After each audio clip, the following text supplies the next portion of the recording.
Hi everyone, this is Meerab Zeeshan. दोस्तों, यकीनन आप सब बिल्कुल ठीक होंगे और बहुत खुश होंगे क्योंकि अगर हम बात करते हैं इस वक्त चैंपियंस ट्रॉफी के साथ साथ एक बहुत ही बड़ी चीज़ जो इस वक्त काबिल ज़िक्र है, ख़बरों की जीनत है, वो है बॉर्डर गवास्कर ट्रॉफी 2024 जो कि बहुत इंपॉर्टेंट है इंडिया के लिए भी और ऑस्ट्रेलिया के लिए भी। पहला मैच इंडिया ने अपने नाम किया है। बहुत बहुत कॉन्ग्रेचुलेशन तमाम लोगों को और इंडियन टीम को, क्योंकि जिस अंदाज में उन्होंने खेला है they deserve many many congratulation. तो बात करते चलें जनाब, थोड़ा सा ज़रा शुरू से डिस्कस करते हैं।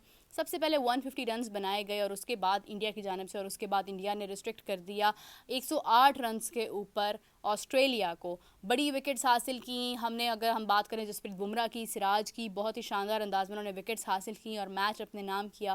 पहले ही दिन उन्होंने इतनी विकेट्स ले ली थी कि उसके बाद जो है वो उनके लिए विकेट्स मज़ीद हासिल करना आसान था और उसके बाद उसके ऊपर स्कोर करना भी आसान था। पहली इनिंग्स में जब 150 का स्कोर हुआ तो उस वक्त ऐसे लग रहा था कि शायद बहुत बड़ा स्कोर नहीं होगा ऊपर, लेकिन जैसे ही हमने देखा कि बैटिंग शुरू हुई, जायसवाल ने 160 रन से ऊपर रन्स बनाए। उसके बाद हमने देखा कि विराट कोहली की सेंचुरी हुई, केएल राहुल के रन्स, और उसके बाद रन्स बनते चले गए और एक ऐसा टर्न हुआ कि तकरीबन इंडिया ने 550 रन्स के करीब जो है वो एक लीड हासिल कर ली। उसकी भरपूर कोशिश करने के लिए ऑस्ट्रेलिया जब मैदान में आया, ऑस्ट्रेलिया ने शुरू में 12 रन्स बनाए और 3 विकेट्स उसी वक्त गिर गईं। अगले दिन का आगाज़ होना था, यानी उस वक्त इंडिया के पास 522 रन्स की लीड थी। अगले दिन का जब आगाज़ हुआ तो नेक्स्ट डे इंडिया की टीम से जसप्रीत बुमराह और सिराज ने 3-3 विकेट्स हासिल की, 3 बड़ी विकेट्स हासिल की, बहुत ही शानदार में। सिराज क्योंकि उन्होंने एक बाकायदा तौर पर जेल के अंदर बंद कर दिया उन तमाम कैदियों को और मैच निस्बतन अपने लिए आसान कर दिया। लग ऐसे ही रहा था कि जैसे जैसे स्कोर कार्ड के ऊपर जो है विकेट्स का रेट बढ़ रहा है, पता चल रहा था कि ठीक है, मैच इंडिया के नाम होता जा रहा है। और अगर हम ये देखें कि सबसे पहले ऑस्ट्रेलिया ने नो डाउट अच्छी बैटिंग करने की कोशिश की। शुरू में उनकी कुछ एक थोड़ी बहुत बीच में आकर एक टर्न ऐसा हुआ कि लग रहा था कि रन्स बन रहे हैं और सिचुएशन हो सकती है, कहीं पर भी जा सकती है, क्योंकि उनके तकरीबन 200 से ऊपर रन्स हो गए थे, लेकिन विकेट्स बहुत ज़्यादा गिर गई थी। उसके बाद अगर हम देखते हैं तो जनाब कुछ ही देर के बाद जब मैं अपने शो पर बैठी और शो पर बैठने के बाद जब मैंने देखा तो India already one the match. India ने मैच विन कर लिया और एक बहुत बड़ी लीड के साथ, यानी तकरीबन 300 के करीब रन्स की लीड उन्होंने हासिल की ऑस्ट्रेलिया के मैदानों में, पर्थ में, ऑस्ट्रेलिया के खिलाफ, वो भी इस महीने में, जबकि इसकी बैकग्राउंड क्या बार बार जिक्र करेंगे, आप सबको याद ही होगा। तो अगर हम बात करें तो ये बहुत बड़ी विन है इंडिया के लिए, एक रिवेंज है, एक लेगेसी है जो इंडिया को कायम करनी थी। विराट कोहली की century is beautiful in that, Jasprit Bumrah is always always vibrant, Siraj की विकेट्स और तमाम टीम का जो टीम वर्क था उसने फाइनली ये विन अपने नाम की। इसके बाद किस तरह से अब आगे मैच जारी रहता है, आगे टेस्ट की इसकी खूबसूरती क्या होती है, इसके बारे में मैं कोई प्रेडिक्शन नहीं करूँगी, बिकॉज मेरी प्रेडिक्शन अक्सर कभी कभी गलत भी हो जाती है और मुझे कुछ भी नहीं बोलना है, पनौती नहीं बनना है मुझे। तो अगर हम बात करें इसके बाद अगर पाकिस्तान और जिम्बाब्वे की, तो पाकिस्तान को जिम्बाब्वे से शिकस्त का सामना करना पड़ा। पाकिस्तान जिम्बाब्वे से अपना मैच हार गया। 50 ओवर्स का मैच पाकिस्तान ने जिम्बाब्वे में हारा और इतने भी नए प्लेयर्स नहीं थे, क्योंकि अगर हम बात करें पाकिस्तान की टीम में मोहम्मद रिजवान भी थे और भी बहुत लोग थे। सिर्फ 3 लोगों का डेब्यू हुआ, लेकिन वो भी डेफिनेटली बहुत क्रिकेट खेल चुके थे।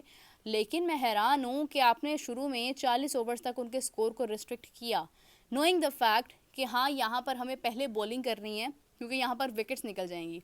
लेकिन आपने ये नहीं सोचा कि आप विकेट्स अगर आप निकाल रहे हो तो उसके बाद उन्होंने भी आपकी विकेट्स निकालनी है, और क्या आपके लिए रन्स बनाने आसान हैं, ये बात सोचनी चाहिए थी। अगर आपकी बैटिंग वीक थी तो आप पहले बैटिंग कर लेते, नोइंग द पिच के पिच का टर्न जो है वो बॉलिंग को सपोर्ट कर रहा है, तो आप उस वक्त बैटिंग कर लेते, आप जितने भी रन्स बनाते वो आपको ऑल आउट भी कर देते।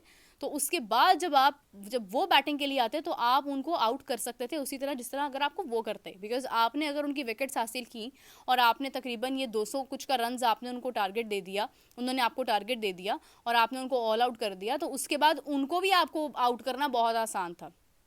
ऑलरेडी आपकी तकरीबन 5 से 6 विकेट्स तो गिर चुकी थी, सिर्फ मोहम्मद रिजवान थे बैक एंड और आमिर जमाल थे। और अब वैसे मैं सोच रही थी कि बारिश हो गई है तो बारिश का एक ये एलिमेंट है कि नहीं, वो तो बारिश हो गई है तो हम मैच हार गए, कुछ लोग ये भी कहेंगे। लेकिन आपकी जितनी विकेट शुरू में गिर गई हैं उस बात से डेफिनेटली, मतलब एक डीएलएस मेथड भी यही होता है ना कि वो बताता है कि आपका रन रेट क्या है। आपको रिक्वायर्ड 4 रन रेट आपका रिक्वायर्ड है और आप 2 के रन रेट के साथ खेल रहे हो, नोइंग द फैक्ट कि मौसम भी बदल रहा है, कुछ भी हो सकता है, हमें अपनी विकेट्स बचानी हैं, पिच का क्या इस वक्त टर्न है, मतलब आपको कुछ समझ ही नहीं आ रहा और बस आप अपनी विकेट्स गंवाते चले जा रहे हैं। और उसके बाद जब जैसी बारिश होती है तो स्कोर भी आपके हक में नहीं होता, कुदरत का निज़ाम भी आपके हक में नहीं होता, कुछ भी नहीं होता और आपने जिम्बाब्वे के खिलाफ अपनी पहली हार ही अपने नाम कर ली। जिम्बाब्वे को मतलब आप ना छोटी टीम को बहुत प्यार करते हैं, मुझे लगता है हमारी टीम छोटी टीम्स के साथ बहुत मोहब्बत करती है। हमेशा कोशिश होती है कि छोटी टीम्स को जो है ना वो इनामात से नवाजा जाए, उनको एक विनिंग उनकी जो है ना वो एक हैप्पीनेस उनको दी जाए, और वो हमें हमेशा देते हैं। बांग्लादेश के खिलाफ भी हमने यही किया, जिम्बाब्वे के खिलाफ भी हमारा यही हुआ। शुक्र है इसमें बाबर आजम नहीं थे, वरना बाबर आजम के साथ फिर दोबारा से टैग्स लग जाते। बहरहाल एक अफसोसनाक सिचुएशन है जहां पर पाकिस्तान ने जिम्बाब्वे के खिलाफ अपना पहला ODI 50 ओवर्स का मैच जो है वो बदतरीन अंदाज में हार दिया। इसके बाद अगर हम बात करते हैं तो बहुत सारी और भी चीज़ें हैं जिन पर हमें इस वक्त डिस्कशन करनी है, बिकॉज चैम्पियंस ट्रॉफी के ऊपर अभी तक कोई बात नहीं हो रही है। मीटिंग थी, मीटिंग के हवाले से भी कोई अपडेट नहीं है, कुछ भी नहीं होने वाला है। IPL की ऑक्शन देखने के बाद एक बात का तो अंदाज़ा हो ही चुका होगा कि इंडिया के पास कितना पैसा है। अगर वो ये बात करते हैं कि हम अगर अपनी स्पॉन्सर्स या हम अगर अपनी फंडिंग रोक देते हैं ICC के ख़िलाफ़ तो ICC भी कुछ नहीं रहेगा। तो वो आपने देख लिया कि भाई उनकी फ्रेंचाइजीज़ ने जिस तरह से ऑक्शन में आपने देखा कि LSG जिन्होंने ऋषभ पंत को 27 करोड़ में 27 crore is a big amount. Pakistan का 888 की फिगर बनती है, 88 करोड़ पाकिस्तान रुपीस बनते हैं। और इसमें मुझे पता चला कि 2 PSL की टीम्स आप खरीद सकते हो, 2 PSL की टीम्स बन जाती हैं इसमें। एक टाइम पर तो सिर्फ 9 करोड़ में एक टीम बन गई थी PSL की, लॉजिस्टिक्स के साथ।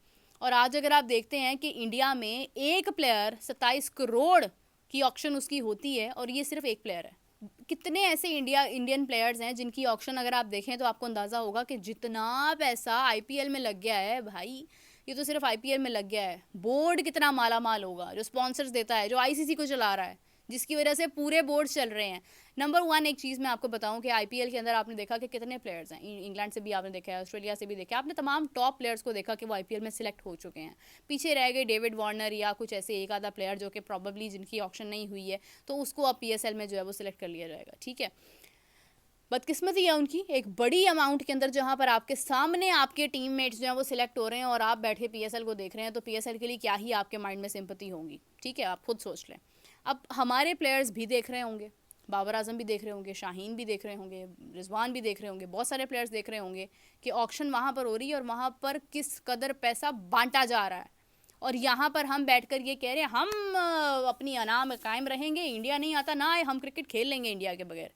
यार look at the world. Materialism नहीं होना चाहिए, पैसे का बहुत ज़्यादा जुनून नहीं होना चाहिए, मगर पैसा बोलता है, पैसा हर किसी की ज़रूरत है। अगर इतनी ही बात होती तो आज हम जहाँ पर देख रहे हैं हमारे बहुत सारे क्रिकेटर्स जो हैं वो पाकिस्तान छोड़कर पाकिस्तान से बाहर ना जाते। They have families to go, they have a lot of responsibilities, उनको लेकर चलना पड़ता है। और हम यहाँ सिर्फ इस वजह से कि दे प्ले इन पाकिस्तान और उनका खेल भी ख़त्म हो चुका हुआ है, अब तो उनकी फॉर्म ख़त्म हो चुकी हुई है, उसको कोई ठीक करने की बात नहीं करता है। यहाँ पे लोग रिस्पेक्ट नहीं करते हैं अपने प्लेयर्स को। वसीम अकरम जैसे लेजेंड के साथ वहाँ पर बदतमीज़ी हो रही है। मुझे तो समझ नहीं आती है कि इन फैंस को अलाउ कौन करता है स्टेडियम में आने के लिए। रिसेंटली बाबर आजम के साथ मिसबिहेव हुआ, अब उसके बाद वसीम अकरम जैसे लेजेंड के साथ बदतमीज़ी हो रही है। मुझे नहीं पता यार इनको अलाउ कौन करता है कि आप स्टेडियम में जाओ। And why there should be a big distance. ऐसे लोगों के साथ एक इतना लंबा डिस्टेंस होना चाहिए कि वो दूर से भी खड़े होकर बात करें तो आप तक आवाज़ ना आए उनकी। कोई तमीज़ होती है, पता नहीं क्या समझते हैं ये लोग अपने आप को। मुझे इतनी इरिटेशन होती है इस चीज़ की वजह से। कभी आप पॉलिटिशियंस के ऊपर ताने कसने लग जाते हो, कभी आप क्रिकेटर्स के ऊपर ताने कसने लगे। हु यू आर, आप कौन हो? आप अपनी ज़िंदगी में परफेक्ट हो, आप में कोई ख़राबी नहीं है, कुछ भी नहीं है। मुझे इंडिया की सबसे अच्छी बात ये लगती है कि it's one, it's not dispersed नहीं है। वो इंडिया एक है। इंडिया की क्रिकेट, इंडिया के सुपरस्टार्स, इंडिया के सेलिब्रिटीज़, इंडिया की जनता बोलते हैं आई गेस, के पब्लिक जितनी भी है, सब लोग एक हैं। वो एक दूसरे को रिस्पेक्ट करते हैं, वो एक दूसरे को बैक करते हैं, सपोर्ट करते हैं। हमारे यहाँ पर एक दूसरे के साथ इनसिक्योरिटीज़ हैं, एक दूसरे के साथ दुश्मनी है। तो क्या यार, आप लोग तो आपस में बटे हुए हो, आपको तो किसी दुश्मन की ज़रूरत ही नहीं है। आपको तोड़ने के लिए आप खुद काफ़ी हो। आपको क्या, किसी को क्या पड़ी है पाकिस्तान के आकर पाकिस्तान को किसी भी किस्म का कोई नुकसान पहुंचाए? पाकिस्तान खुद अपना नुकसान कर रहा है, हर चीज़ में, हर शोबे में कर रहा है। खैर दुख होता है ये चीज़ें देखकर, and I strictly stand with that point कि वसीम अकरम साहब के साथ जो भी मिसबिहेव हुआ है वो नहीं होना चाहिए। बाबर आजम के साथ जो मिसबिहेव हुआ वो नहीं होना चाहिए। इमामुल हक ने इस हवाले से बात की थी कि we fail as a nation, and yes we do. हम वाकई में बहुत पीछे हैं, हम इज्जत नहीं देना जानते हैं किसी को। और खिलाड़ियों की बात जहाँ तक की जाए, यस आपको दुख होता है, आपके खिलाड़ी जिनको आप सपोर्ट करते रहे वो परफॉर्म नहीं करते हैं, आपको दुख होता है, बट आपको देखना पड़ता है यार कि उनकी भी फैमिलीज़ हैं। आप इस तरह से बदतमीज़ी नहीं कर सकते हो, किसी भी चीज़ का सोल्यूशन बदतमीज़ी नहीं होता है। खैर अभी के लिए मैं आपसे इजाज़त चाहती हूँ, अपना बहुत सारा ख्याल रखिएगा। Lots of love to you and many many congratulation to Indian team. तब तक के लिए टेक केयर, बाय बाय।